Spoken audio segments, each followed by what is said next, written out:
All right. I would like to go to my next guest, Esteban Carrillo. Esteban, give me 1 second.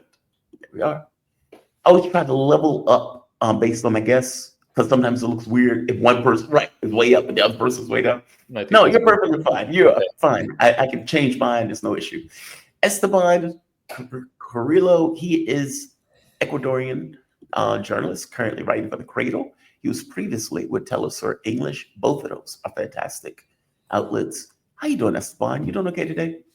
Hi, Jamarl. Good morning. I'm doing good, and hello to everyone who's joining us today. Oh man, thank you for joining me. There's a story from The Cradle that I would like to hit right off the bat. I mean, considering you're from The Cradle. So this piqued my interest this morning. The US gives ultimatum to disarm Hezbollah or face war. This is based on the report. I would like to piggyback this with Al Jilani, the jihadist head chopper in Syria that Turkey, the US helped put into power, Mhm. effectively going after Hezbollah and apparently intercepting multiple weapon shipments before it was able to get to Hezbollah. This is going to create a civil war. Or correct me if I'm wrong. That's the goal. That is the end goal, indeed. Lebanon had a bloody civil war that lasted for, if I'm not mistaken, more than a decade, between the 70s and the 80s. It's a country where sectarian tensions are very easy to ignite, to flare up. But I think if the last war taught us anything, is that regardless of how Lebanese might see each other or how the different sects might not really trust the others, they trust Israel even less. They like Israel even less, and I would say at this point they are realizing that in the United States, we, and by we I mean the people of the world, the people of the global South, we don't have an ally. We have an oppressor. We have an overseer, right? That's the relationship that has been established through decades, and that I would say Donald Trump has made it very transparent, right? Like all pretense is lost at this point, and he's coming at us very clearly. This is what the relationship is supposed to be. So I think in Lebanon, this report in particular is based on information received by Lebanese daily Al Akhbar, about the internal pressures that the new Lebanese government is facing, in which, because remember, just a few days ago, Israel bombed the suburbs of Beirut again. They bombed it Right. twice over the past couple of weeks, destroying residential buildings, making, the area that was already not flattened, but a lot of destruction in Dahi, a lot of destruction in this suburb of Beirut, which is a Hezbollah stronghold. Why is it a Hezbollah stronghold? Because this is where the Shiite live. This is where a majority of the Shiite Muslims live, a sect in Lebanon that has been historically forgotten and abandoned until the rise of Hezbollah. So when we see these attacks, we're not really seeing, Israel come at Hezbollah anymore. We're seeing Israel come out at Lebanon, come out at the Shiite, and trying to ignite a civil war. And what it appears to be the case is that the United States has given Israel a green light. And I think, as I said, this report in particular is based on information acquired by diplomatic sources by Al Akbar. But I think the actions of Israel point that there is a definite U.S. green light for Israel to continue its war, its attacks on Lebanon, because at this point, what are the restraints? What are the red lines? What are there's nothing, right? There's absolutely nothing, because Israel is bombing Lebanon, bombing the capital of Lebanon again, bombing Syria, indiscriminately bombing Syria. This week, dozens upon dozens of airstrikes. Obviously, Gaza, where the situation, genocide has become too soft of a word, I would say. Genocide somehow has become too soft to describe what the Palestinian people in Gaza are living through day in and day out. The West Bank, the same. And then Yemen, right? So this is a war being waged on multiple fronts with the help of the United States. And Lebanon is at the mercy right now of the U.S. Embassy and of the whims of the Israeli occupation, which at this point is occupying several points in the border. with Lebanon, and saying pretty openly, we're going to stay here indefinitely. We're not going to go anywhere until Hezbollah is restrained, until the Lebanese. They always give these little maybes. Maybe we'll end if you guys do this, but we know that they will not. We know that they will not, because if there's one thing that Israel has proven to be, is agreement incapable. They cannot be held to absolutely any agreement. No, right. I mean, because look, when Trump came in office, he made the deal with Hamas. People applauded because they thought, oh, Donald Trump was able to get a deal. Israel violated the deal all the way through. Donald Trump didn't say anything almost about from day one. Almost from day one. And mind you, the notion that Donald Trump wants a ceasefire with Russia when he's violated every deal that he has effectively signed. I mean, this 30-day ceasefire, again, Donald Trump hasn't done anything in regards to the fact that Ukraine's been continuously violating the ceasefire. Mm-hmm. Same thing with Israel. Donald Trump has done nothing with the fact that they've continually violated the ceasefire. Trump was the one that blew off the JCPOA in the very first place, so now he's trying to threaten Iran in order to get them to negotiate. Negotiate with me, or I'm going to punch you in the face. It's like, I'm not negotiating with you under those terms. But this is what he's continuously doing. And even in the case of that article, they point out that the U.S. effectively said, either you disarm Hezbollah or Israel is going to go on a killing spree. Once again, they've been going on a killing spree anyway, the entire way through. Exactly. Yeah, regardless. I mean, do you think that the resistance forces made a mistake by being more passive as opposed to being more aggressive in the very beginning? I mean, it became clear that Israel had no F's to give, that they were going to murder and kill whoever they wanted using October 7th as a justification. Exactly. Whereas, as an oddity, Hezbollah, Iran, they were more restrained in the way they dealt with it, almost as if they were afraid of getting involved in it or not wanting to escalate it, missing the fact that Israel had no restraints in regard, meaning the guy's coming to fight you, and your response is, okay, hey, dude, I don't want to fight. And he is clearly ready to fight. Like, it just seemed like they are in a weaker position as a result of being an unwillingness to push back with everything that they had in their power, because Israel wasn't stopping. They had no restraints. And they had a superpower that was willing to say, do whatever you want. Yeah. Commit to genocide. That was the Biden White House, and now it is the Trump White House, right? The people in the U.S., when they go to the ballots, it's their choice for which candidate is more pro-Israel, right? And I think at this point, there's no more. This is the peak of pro-Israel and pro-Zionist presidents.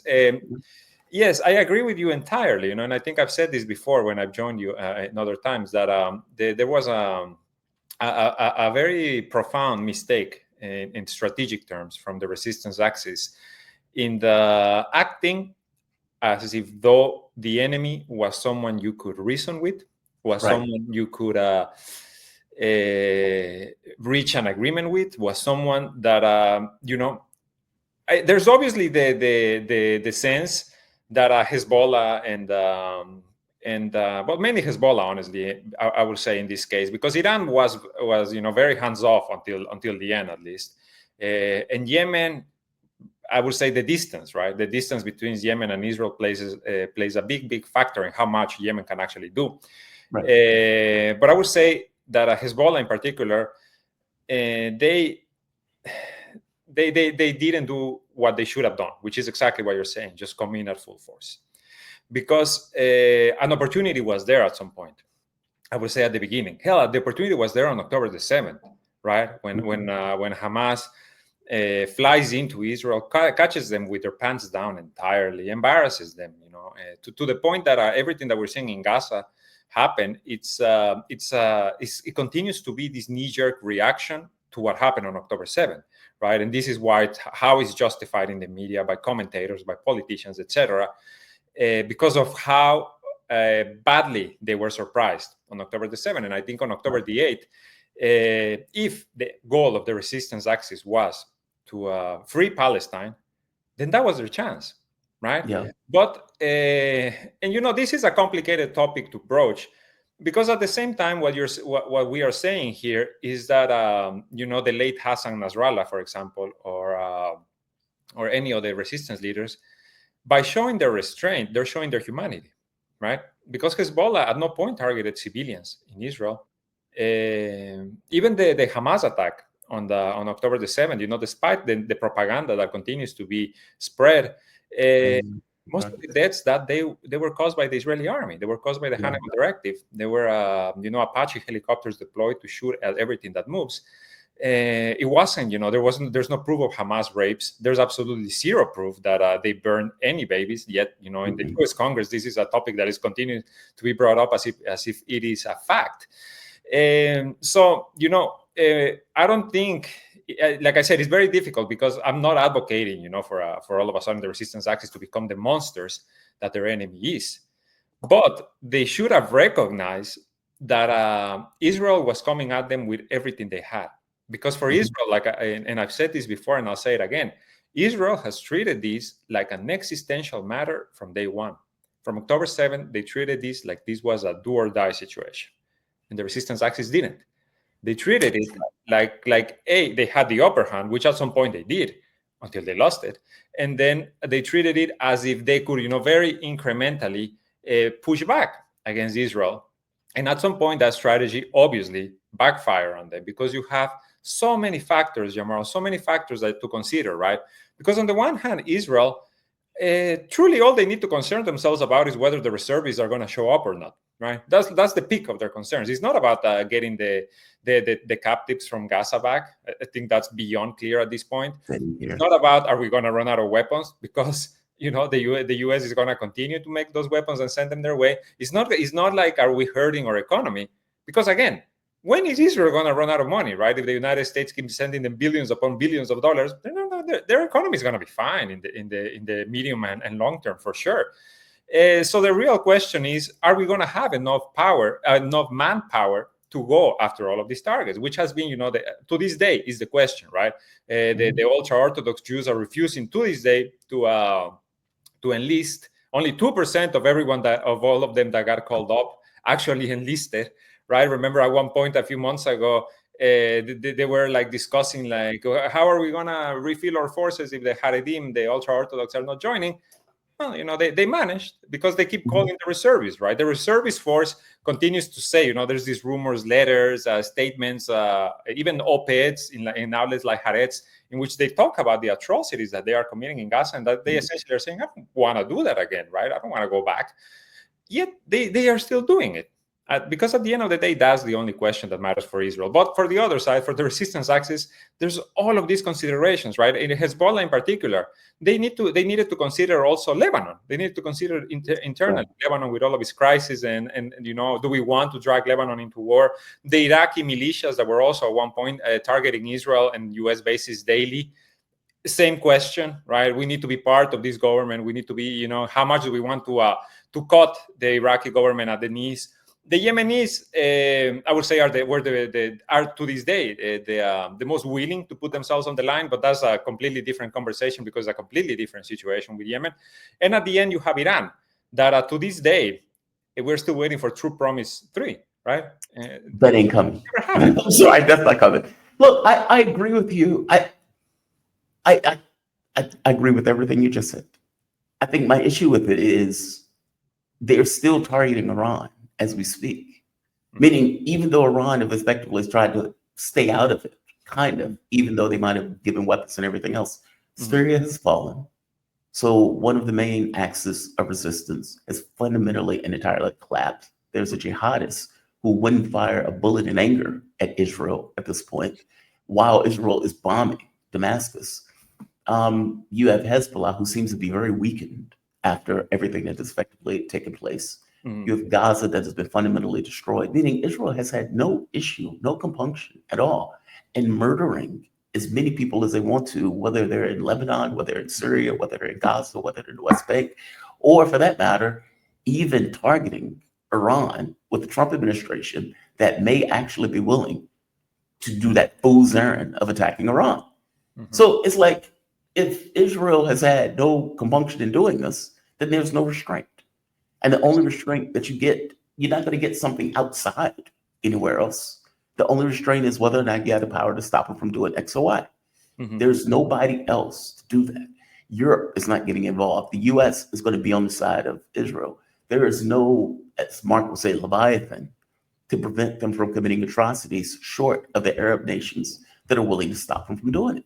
And up to this point, none of those Arab nations have been willing to get involved. Yeah, they are complaining. I mean, Istanbul right now, I'm fascinated with what's taking place in Syria right now because Turkey and Israel are effectively clashing over elements of Syria, where apparently Israel has launched these bombing strikes that have killed Turkish troops. Mm-hmm. Now, Turkey hasn't said anything because the moment that you say something, you have to acknowledge the fact that Israel has murdered your people in Syria. And yet, Erdogan, who went so far as saying Netanyahu's Hitler, was working in coordination with Israel to take elements of Syria. Like, that is fascinating. But I guess my point is, nothing is going to prevent Israel from doing what they're doing. And it seems that now the powers of this resistance have been radically diminished in its capabilities. I mean, tell me if I'm wrong in that. I could be wrong. No, completely. I think the fall of Syria was, I don't want to say the fall of the axis of resistance, but definitely the biggest blow that it has received. Yeah. And it still hasn't gotten up from that. Hezbollah at this point, I would say that we should not expect for them to get involved in anything anytime soon. Well, that leads to another question. If indeed the government tries to disarm Hezbollah, what happens? I don't know. I honestly don't know. Maybe we will see some sort of civil war. I don't see how the Lebanese army would even achieve something like that. It would have to be Hezbollah willingly giving up their arms. Like, that's the only way, right? And just like Hamas, look at what they, look at Gaza today. Like, today, just find anybody who's listening, find images from Gaza.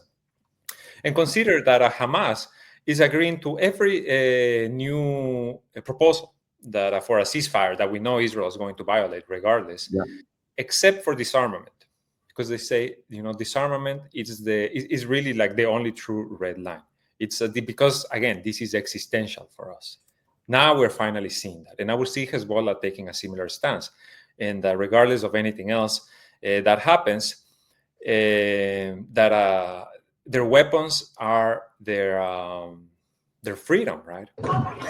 When you're facing an enemy that does this day in and day out, and with absolutely no condemnation, international law, being the biggest joke that there is, that the moment you give up your weapons, the next day they're going to come for you and they're going to kill you and they're going to target you like they have targeted Gaza. Because right now in Gaza, they're not killing Hamas fighters. I mean, for the past year, they haven't killed Hamas fighters. This is just about killing women and children and stopping taking away the future of the Palestinian people. But before we get too much into it, I do want to mention what you were talking about what's happening in Syria, because I do think it's also, I agree with you, it's very, very interesting, but also very telling. It's very telling of how these alliances work, right? Syria falls to an armed coup backed by Turkey mainly, Gulf nations, and Israel as well, right? Because Israel, one of the main. Did you say Turkey maybe? Oh, Turkey was completely involved. Turkey was entirely like Turkey. If Turkey, if not for Erdogan, Ahmad al-Shara wouldn't even have his Armani suit today. Yeah, much less the presidency of Syria.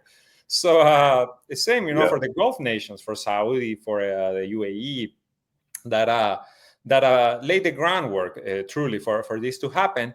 But now Israel, because they see, what's happening in Syria really between Turkey and Israel is a battle of colonizers. It's a battle of colonization, right? Because both countries want Syria for themselves. Turkey, Erdogan, we know he wants, to rebuild the Ottoman Empire. And he's already been making plans. They've been making plans to take over control of at least one, if not more, Syrian air bases, to equip them with air defenses, to train a Syrian air force, but with full of Al Qaeda fighters. So in a few years, you're going to see them, Al Qaeda in the air. I shouldn't laugh at this, but truly, reality has become it's ridiculous. You're not wrong. Yeah. And Israel obviously also wants Syria, Greater Israel. Syria is essentially part of their promised land, right? So they see an opportunity in the optics, right? In the optics of what's happening in Syria. And it's truly, wild that Israel really is one of the only, maybe even the only nation outside of those that are, members of the Axis of Resistance and a few allies of like Venezuela or or North Korea, maybe, that are referring to the government in Syria as terrorists. Right? Israel really is the only Western government that is coming out and saying, we don't want to have terrorists on our northern border, the Al-Qaeda government in Syria.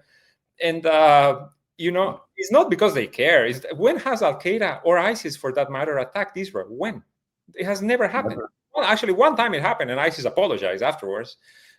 So I don't know what their threat they think it is. Second of all, in the hours after these terrorists took over Syria, Israel bombed it to hell and back. They destroyed every overland military asset that Syria had. It's gone. Yeah. And this week they destroyed even more. Why? Because they see these Turkish movements and they see that Turkey is planning to, put these air defenses and train the army. And they say, whoa, no. You're not taking this land because this is our promised land and we deserve it. So all of a sudden, Israeli officials are saying, we might have a confrontation with Turkey in Syria, which brings up so many questions. First of all, if there is a war between Israel and Syria, Israel and Turkey is a member of NATO. Does that activate Article 5? Are we all of a sudden going to see the EU and the US coming to fight in support of Turkey against Israel? Of course, that's not going to happen, first of all. Second of all, Turkey, like you said, Erdogan comes out, he calls Netanyahu Hitler and, the rebirth of the Nazis and so on and so forth. He took 6 months of the Gaza genocide to implement a trade ban with Turkey. And right after implementing this trade ban, he starts giving waivers to companies so that they can continue doing trade with Israel. And then, more importantly, Turkey has, to this day, continued to allow Azerbaijani oil and gas to flow via its pipelines to Israel. So I do not understand why, if you literally have your hand on the tap and can say, no more oil for you until you stop killing Palestinian women and children, if you care so much about them, obviously, and yet not do it, right? And not only not do it, but now it's like Israel comes out and starts, giving these statements about war with Turkey, and the response from Turkey is so mild, truly so mild, for calling someone a Nazi and Hitler and etc. You would think they would have a bigger response, and But to be fair, Turkey's response, even though mild, is still stronger than the response from Syria, from the Syrian government, that is the one that is actually getting attacked. Well, they're getting bombed relentlessly. I mean, Israel just bombed Damascus. And you would think that Jelani, who's ostensibly the leader of this new Syria, would have feelings about that. But as you point out, hasn't said squat and hasn't fired a bullet in anger. And all of those jihadists that are supposed to represent Islam hasn't done anything about the fact that Israel is effectively stealing more territory. They're busy killing Alawites. Sadly, jamarlt, because those massacres, they're still going on. They're still happening. Let me ask you this. I want to move to a different topic. Have you looked into the Qatar files? A bit. I have read into it a bit. Okay. So just so the audience would know, apparently Netanyahu, his government, was getting money from Qatar. Mm-hmm. And somehow this money was influencing politics. Now, these are the same people who are effectively giving money to Hamas. Mm-hmm. And so people in Netanyahu's administration, I believe 2 of them, have been jailed and being prosecuted. And the thought is whether or not this is going to also fall to Netanyahu and whether this is going to be the thing that actually puts him in a cage. Can you give, I don't know chapter and verse of this. I've only read kind of around scenes of this, so my understanding of this is very vague. Explain this to us. What is going on with these files, and how is Netanyahu being implicated in this? Well, why is he implicated is because his 2 closest aides are the people who got arrested. So I don't know. Maybe they were acting on their own. taking money from Qatar. It's become such a big deal for a couple of reasons, right? Because first of all, Netanyahu, we're going to talk about corruption scandals with Netanyahu. How long is your show? Because there's plenty to discuss. I know. So this is just the latest, right? And it truly blows up, I would say, because once this comes out, the information comes out that these aides were taking money from Qatar, from lobbyists, essentially. And we know that the Gulf states are they spend so much money in lobbying, not just in Israel, in the U.S., right? In the U.S., I think they're the second biggest lobby after AIPAC, the Gulf states. So not surprising, right? Qatar trying to move the pieces to benefit them in any way, not to benefit Hamas. Like, let's be honest here. I think this genocide has proven that no Arab leader outside of Yemen gives a crap about the Palestinian people. They do not care. They simply do not care. So this blows out because Netanyahu tries to fire the Shin Bet chief. Remember, the internal intelligence chief a few weeks ago, because he's leading this investigation. So Netanyahu tries to fire him. The Supreme Court denies it. Then he tries to fire the Attorney General. So this whole discussion of what's happening with the Qatar gate, the specifics of it, I'm going to be honest with you, they escape me a bit, because these internal Israeli politics are very I don't want to say complicated, but just confusing. Right? They're a bit confusing, and they're a bit like a lot of like finger pointing for things that that the way they see things, not really like the way that things are actually shaped and formed. So this scandal threatening Netanyahu actually, possibly, yes. But then again, Netanyahu has been threatened before, right? Like, this is, like I said, just the latest scandal. Just a few months ago, another aide of his gets arrested for another scandal about manipulating the minutes of the conversations of October the 7th to make it to make it seem like Netanyahu had taken decisions earlier, right? That's what happens. They manipulate the minutes, the times, of these official conversations, and then they find out. The police finds out. They arrest this guy. I think he confessed. I think he said that he was ordered to do it, or he said something. He did say something that implicated Netanyahu. But Netanyahu is like I'm Teflon. Like, everything, nothing sticks. Everything just slides right off me. It happened with the corruption scandals before he came to power this last time, right? All that about him taking gifts in the millions from foreign lobbies, from billionaires, etc. It happened with the judicial overhaul before October 7th, when the Netanyahu was trying to essentially get rid of the Supreme Court of Justice and fold its powers to the Knesset, to the parliament, which is controlled by Netanyahu. Essentially, not even a dictatorship, I would say, like an empire, right? Like he was going to name himself king. Well, he was trying to avoid criminal charges. I mean, they were prosecuting him for the corruption. Yes, and his thought was, if I can take this out of the courts, I will be great.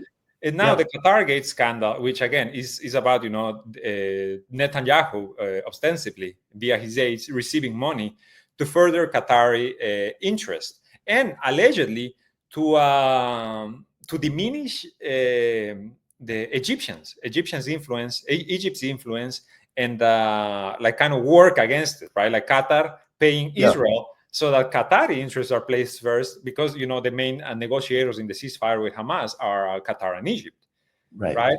So this is what's happening now, right? Like, this is still happening. Netanyahu was asked to